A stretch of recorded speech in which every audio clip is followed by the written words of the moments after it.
Hello बच्चों, कैसे हैं आप। आशा करती हूँ कि आप स्वस्थ होंगे, मस्त होंगे और अपनी पढ़ाई में व्यस्त होंगे।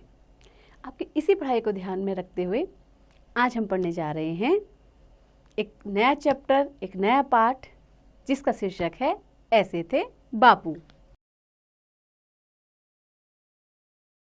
तो बच्चों, प्रस्तुत पाठ में बताया गया है कि महात्मा गांधी हमारे देश को आज़ाद कराने वाले अग्रणी नेताओं में से एक थे। इनकी सबसे बड़ी विशेषता थी कि ये अपने बारे में कम और दूसरों के हित के बारे में ज़्यादा सोचते थे। आइए पढ़ें। तो बच्चों, जानते हो हमारा देश पहले गुलाम था। महात्मा गांधी ने इस देश को आज़ाद कराया था। लोग उन्हें प्यार से बापू कहकर पुकारते थे। आओ उनके जीवन से जुड़ी एक मज़ेदार घटना सुनाते हैं। एक बार एक बच्चा बापू से मिलने आया। उसने देखा कि बापू के शरीर पर केवल एक धोती थी।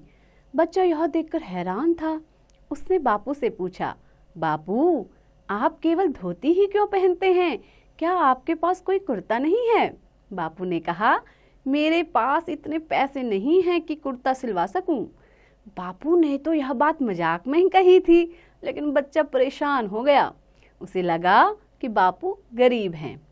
उसने बापू से कहा, बापू, मैं अपनी माँ से कहकर आपके लिए एक कुर्ता सिलवा दूंगा, फिर आप कुर्ता पहन लेंगे ना। बापू ने बच्चे के सिर पर हाथ फेरते हुए कहा, तुम्हारी माँ कितने कुर्ते सिल लेती है बेटा?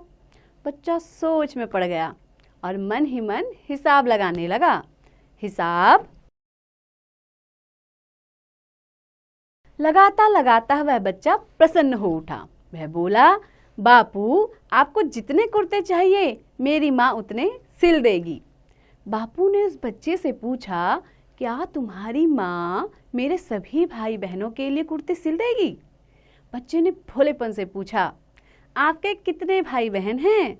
बापू ने कहा, बेटा, मैं भारत माँ की संतान हूँ और इस देश के सारे लोग मेरे भाई बहन हैं। उनमें से बहुत से लोगों के तन पर कपड़े नहीं हैं।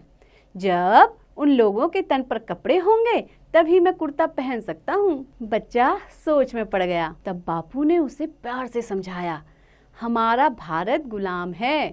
गुलामी के कारण यहाँ के अनेक लोग बहुत गरीब हो गए हैं।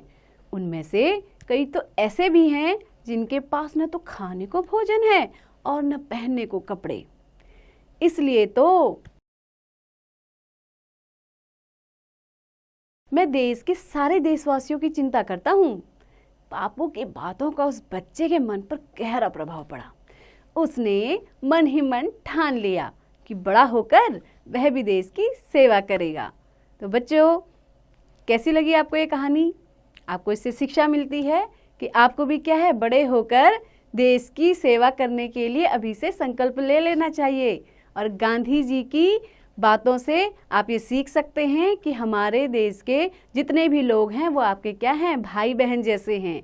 तो बच्चों, कैसा लगा आपको ये पाठ? आशा करती हूँ कि आपको पसंद आया होगा।